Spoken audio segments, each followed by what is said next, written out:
the opportunity on my way in to Uvalde to view the entire region by air and get to see the rivers that had been overflowed, the fields and neighborhoods that have been flooded, the pockets of devastation that you were able to witness from the air. But I'll be honest with you, driving around in Uvalde, the damage looks far worse on the ground than it does in the air. The fact of the matter is Uvalde was hit very, very hard, but the community and the people of this community are strong and resilient. As one official in the room behind me put it in the briefing, he said that we are rougher than Mother Nature.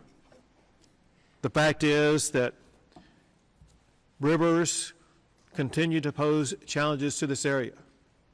This area of Uvalde shares about 4 rivers. You've got the Nueces River, the Sabinal River, the Frio River, Leona River. I would say, as of right now, of those 4, the one river that remains the greatest danger to this community is the Nueces River. Along those lines, listen, the worst of the rain is behind us. But, and very importantly, even though the worst of the rain is going to be behind us, for a while, as in for days, the rivers are going to continue to rise. Even if rain is not falling, because of the flow of water downstream, residents and leaders need to understand the rivers will still rise and still pose life-threatening danger to anybody near those rivers. I want to thank all of the local leaders, first responders, volunteers, and federal Texans for their swift and effective response. Their preparation in advance, the way they handle this issue in response to it, literally saved lives.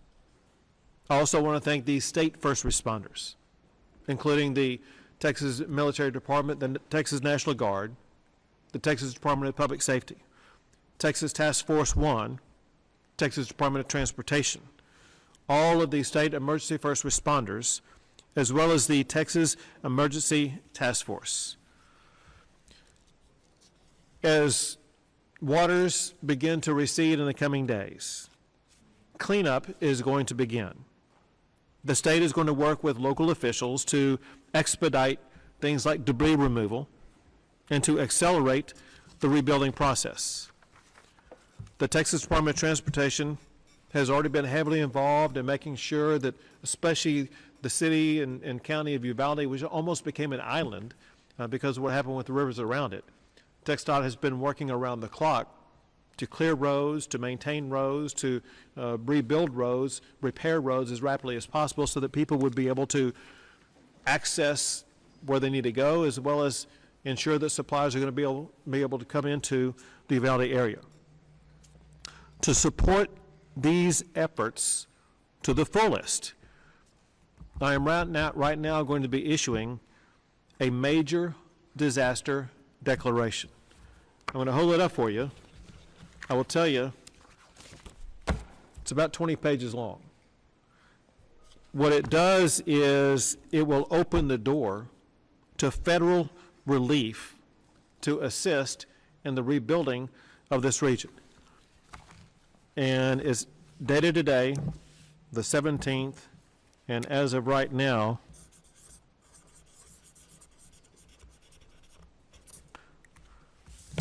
it is signed, and as soon as I leave, will be on its way to President Trump. This major disaster declaration includes 28 counties. It's the counties that have been hardest hit by these devastating floodwaters. More counties can and will be added as needed. In addition to Uvalde, the other areas that remain under greatest threat are Zavala, Dimmitt, Riel counties, as well as Sutton and Crockett counties. And as I mentioned earlier, the river that remains the greatest ongoing threat is the Nueces River. Texas will continue to provide all of these counties, as well as every county affected by these storms, ongoing support and assistance. These counties will remain the primary focus until all dangers subside. Altogether, the state has already provided more than 2,700 personnel, more than 1,500 vehicles, more than 90 boats, more than 20 aircraft, as well as many other assets and resources. The state has rescued more than 270 people. In the briefing earlier, just in the Uvalde and Zavala regions, by local officials in these regions, they have rescued more than 300 people. As of right now, there remain about 125 people in shelters here in the Uvalde area. And as of right now, across the entire state, there remain 2 lives that have been lost. Our paramount goal is to make sure nobody else loses their life. We're almost through this rain event. We want local officials and residents to remain vigilant and aware by individuals and officials maintaining that awareness about the dangers of water, whether because of rising rivers or because of water on a roadway that they may think they can drive through until it's too late after they get stuck and swept away. We want everyone just for the next 24 to 48 hours to be fully aware of the danger that water can provide to your life right now. Texans, missing the placard here. We'll get it over. RebuildTX.org. I'll have you repeat it. So Texans and Americans, listen, they want to help out. We are people who are very generous. Whenever tragedy like this strikes, the generosity comes pouring out. The state has a 501c3 charitable organization established by the state of Texas to provide donors with a single location where they will be able to know that their support will reach those who are in need. It's called Texas One. Chief Nimkid is going to give you the website address. It's rebuildtx.org. Rebuildtx.org. We, as in all of us, have also received support from our fellow states. I want to thank the states and governors of Oklahoma, Louisiana, Arkansas, Tennessee, Nebraska, Alabama, Missouri, Colorado, Arizona, and Florida for stepping up and helping out their fellow Americans here in the state of Texas. We and the state have maintained constant contact with local officials in all of the affected regions. At this moment in time, there are no unmet needs. That said, we are still doing rescue operations in some counties as we speak right now. And once again, although the rain may subside, rivers will continue to rise. So take matters into your own hands to be as safe as possible. Now I'm going to pass it to your local state representative, Don McLaughlin. Governor, thank you, and thank you for coming here. One of the first things I'd like to say is we have an amazing organization in Tatum. Right. Tatum put all these men together. All these men behind me have been since Tuesday, 24 hours a day at that center, and I had the privilege of seeing them in action numerous times, and it's amazing what Tatum is able to do, and all these men from whether it be DPS, Texas Parks and Wildlife, Border Patrol, sheriffs, police department, they all work together in unison, and I hate to use this frame, but it could have been a lot worse this time. I mean, but the way they are organizing it, and we realize in the district right now we have a lot of people hurting, a lot of people lost their homes and so forth. And the governor has told the city and county officials that they will be here till we're done, and we will. And for that, Governor, I thank you. Sure. Thank you. Yes, sir. Go ahead, Commissioner. Thank you, Governor. Appreciate you coming out here. Thank you. We appreciate your support. Thank you, Mr. Representative. You've been great. We've been down at the EOC together, and all I can do is echo the same remarks. The local and the state has been, local agencies, state, TETM, federal agency, Border Patrol have been fantastic, and it's been a very efficient working relationship, and everything's working very well. We've gone through a terrible rain event, and it wasn't just a 24-hour rain event. This rain event lasted 3 or 4 days, and we just continued, and everybody stayed down there. I'd like to add, we talked in the briefing about local Uvalde area flood donations, and we have some set up. So those wanting to assist can make deposits at any First State Bank of Uvalde location with checks payable to the Community Foundation of the Texas Hill Country, or you can go online to the Texas Bankers Association website, and they have the Texas Bankers website has a foundation, has a flood relief fund. Those funds will be designated for Uvalde County and the surrounding area. And so it's been a rough couple of days, but I said we're going to get through it. And so thank y'all. Thank you for your support, your continued support. You got it. And now the Chief of the Texas Division of Emergency Management, NIMKID. Thank you, Governor. Thank you all for being here with us to get this message out. Life safety remains our #1 priority, and we really need your help in getting these messages out. Property protection and conservation is our second priority.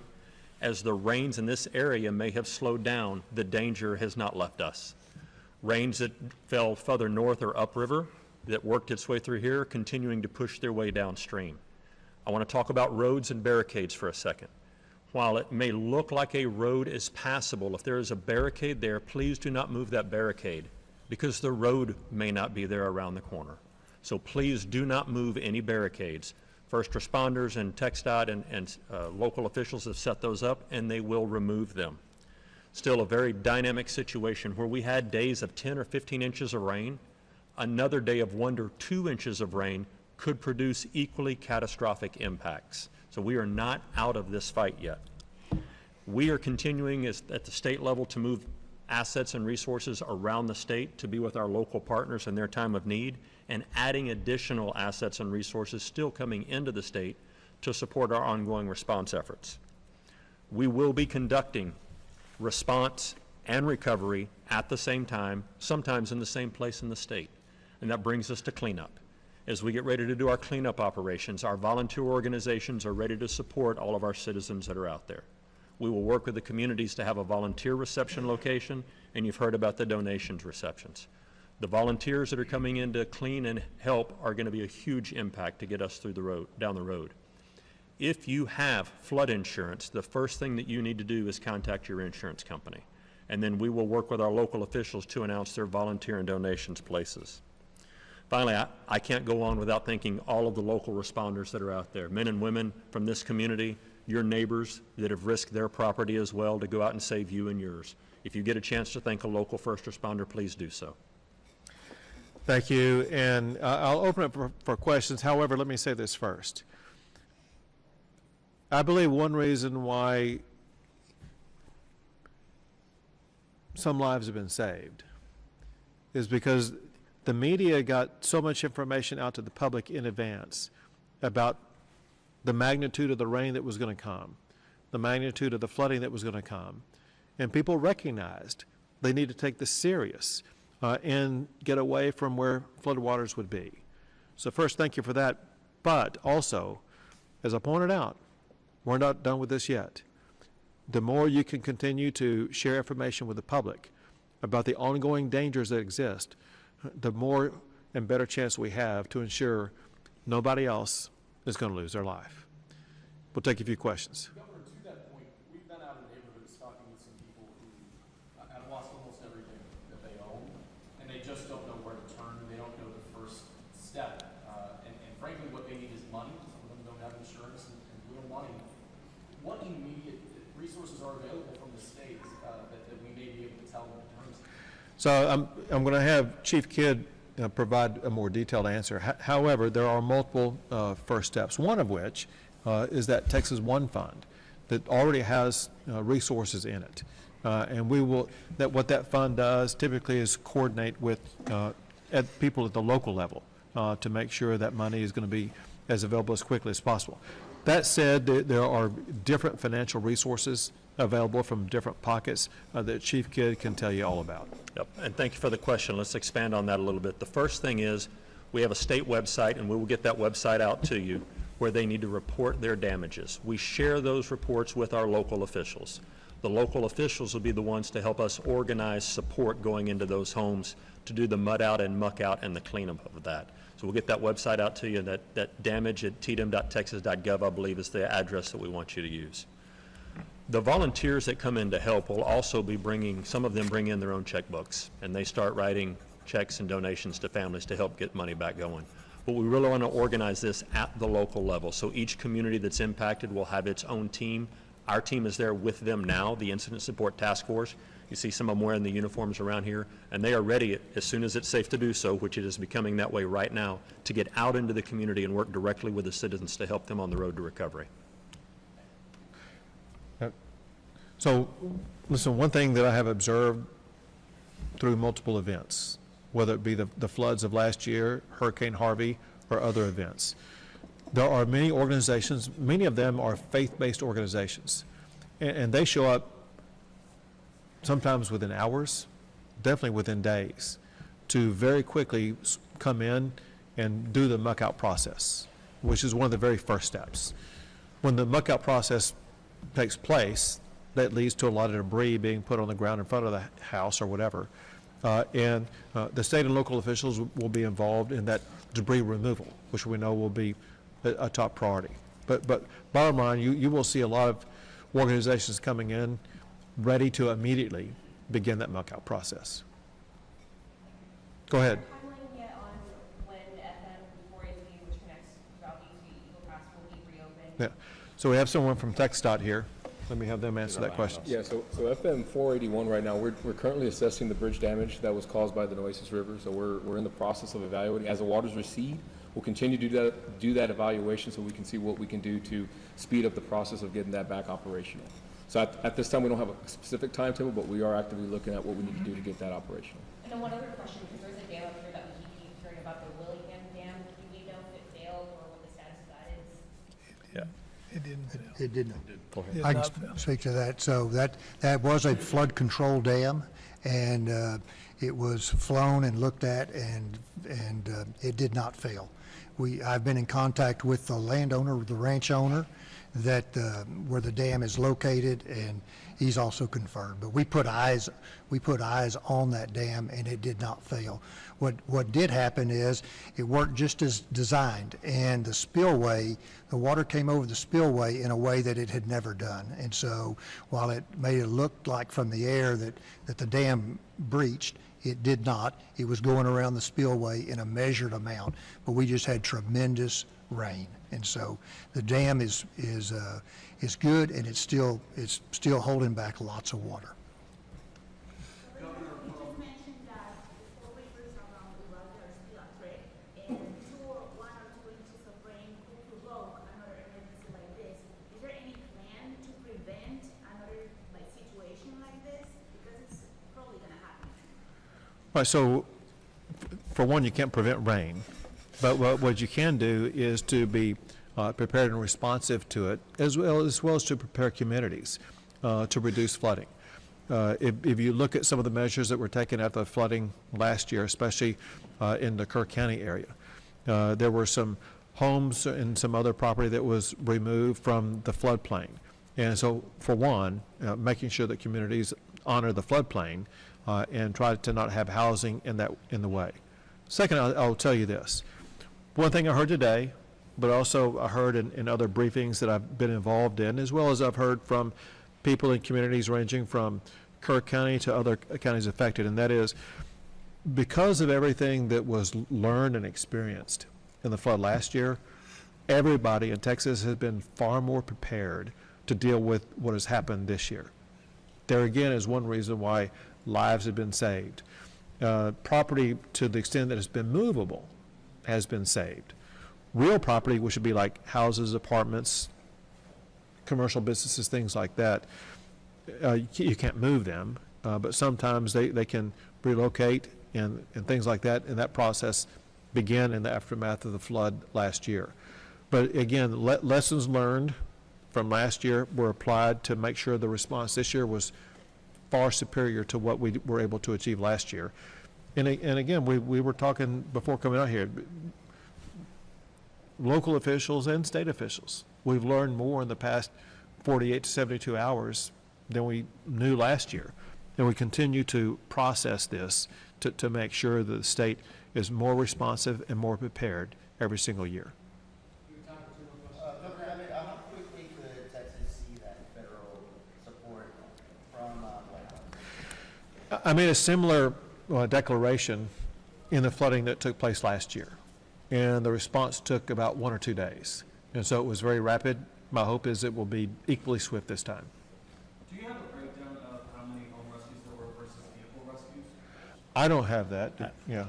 I think what we have seen from the state asset perspective, most of the rescues that were done were for motorists or stranded motorists, but really we can ask the locals about what their local perspective was on rescue versus evacuation. And and that said, to be clear, I've heard reports from here as well as elsewhere in the state about operations conducted, whether it be by the National Guard, by the Department of Public Safety, game wardens, or others, of hoist rescues into helicopters and other airlift out of trees or other places like that. So heroic missions have been conducted to save lives across the state.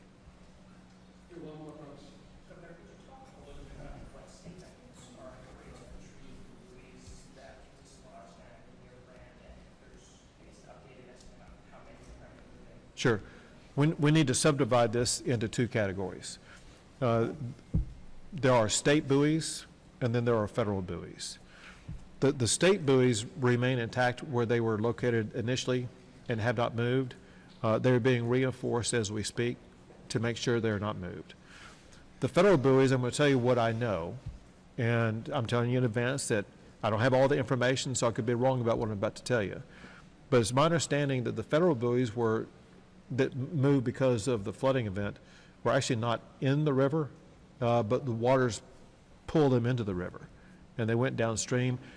Bottom line, however, for the federal buoys, the federal officials are the ones involved in removing those buoys. And my understanding is they're working rapidly to make sure they get them removed and put into a safe place so they are not interfering with the waterways at all. Thank you, everyone. Thank you all.